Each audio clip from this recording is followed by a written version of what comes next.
Assalamualaikum warahmatullahi wabarakatuh. Waalaikumsalam warahmatullahi wabarakatuh. Kami siswa kelas 7A2 kelompok 1 yang terdiri dari 1. Imadan Arya Putra, 2. Muhammad Maliki, 3. Supriyadi, 4. Muhammad Hukmal Arabi, 5. Muhammad Ramadan Hidayatullah akan mempresentasikan tugas IPS 1 dengan tema menganalisa zona pembagian iklim matahari dan pengaruhnya terhadap kehidupan dalam aspek ekonomi pedagang jas hujan masyarakat Kota Surabaya. Indonesia merupakan salah satu negara yang memiliki iklim tropis.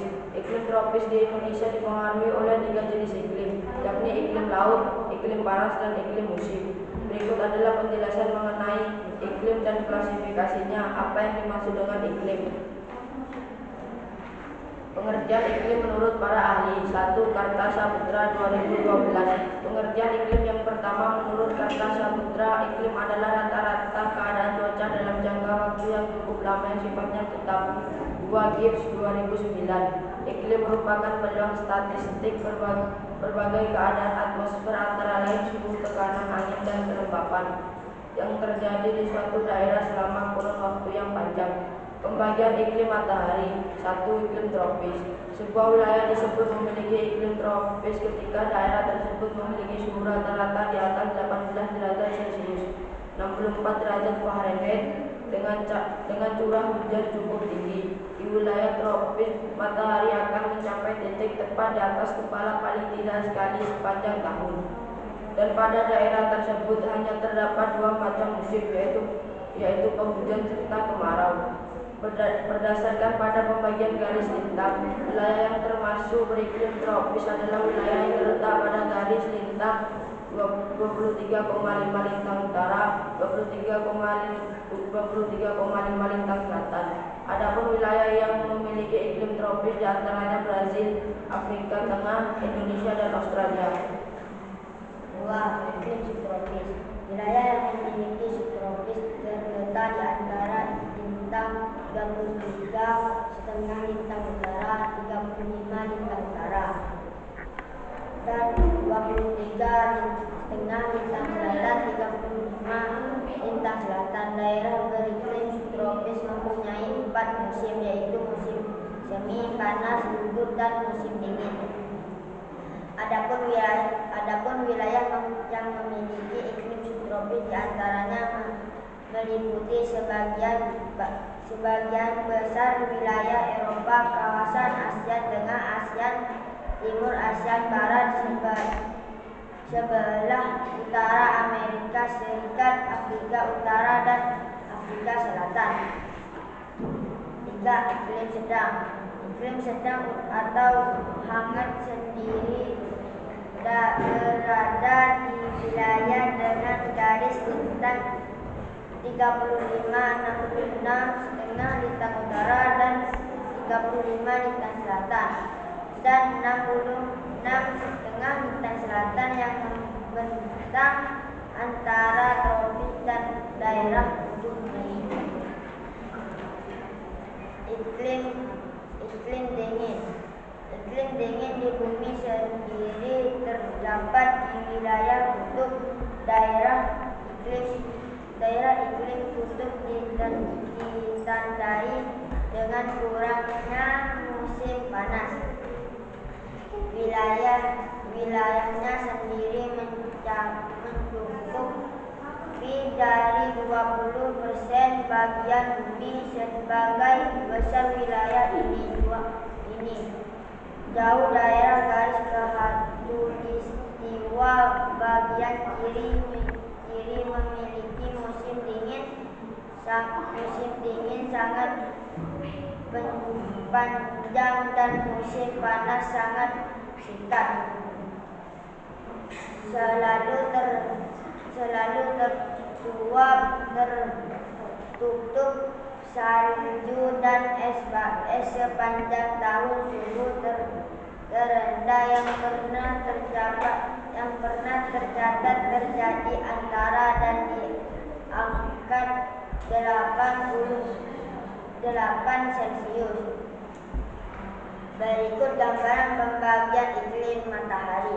Iklim matahari tropis 0 sampai 23,5 derajat subtropis, 20 subtropis 23,5 sampai dengan 40 derajat, sedang 40 sampai dengan 60 derajat, dingin 66 sampai dengan 90 derajat.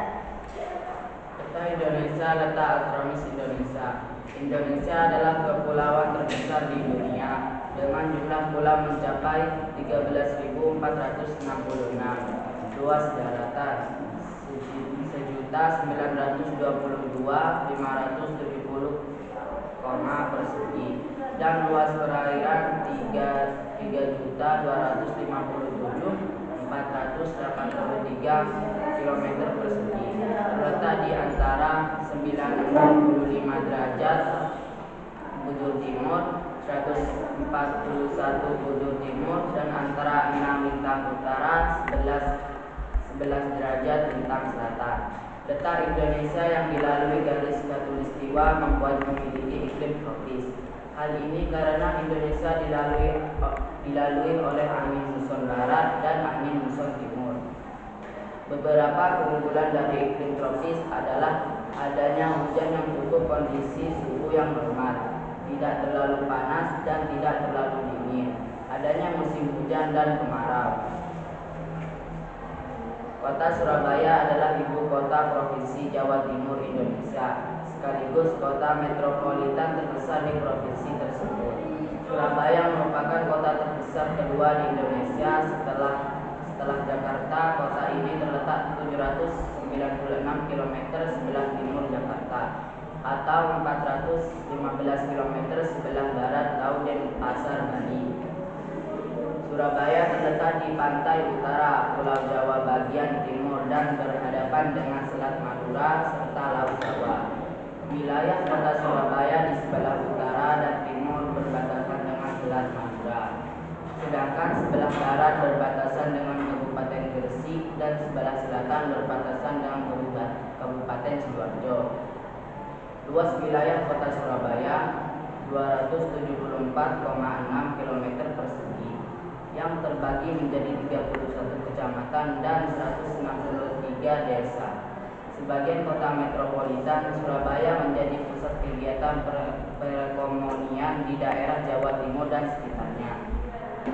Sebagian besar penduduknya bergerak dalam bidang jasa, industri, dan perdagangan sehingga jarang ditemukan lahan persawahan. Banyak perusahaan yang besar berkantor pusat di Surabaya seperti Samperna, Maspion, Wings, Growbook, Unilever, dan kawasan industri di Surabaya diantaranya Surabaya Rumput Industri dan Margomulyo, serta industri pengolahan dan perdagangan yang mencakup juga hotel dan restoran merupakan kontributor utama kegiatan ekonomi Surabaya yang tergabung dalam nilai produk domestik regional bruto. Salah satu kegiatan perdagangan yang dilakukan oleh masyarakat Surabaya adalah perdagangan jas hujan dan payung.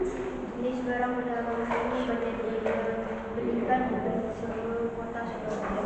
Penjualan komoditi jas hujan dan payung mengalami kenaikan sebelum musim hujan turun dan mengalami penurunan saat musim kemarau.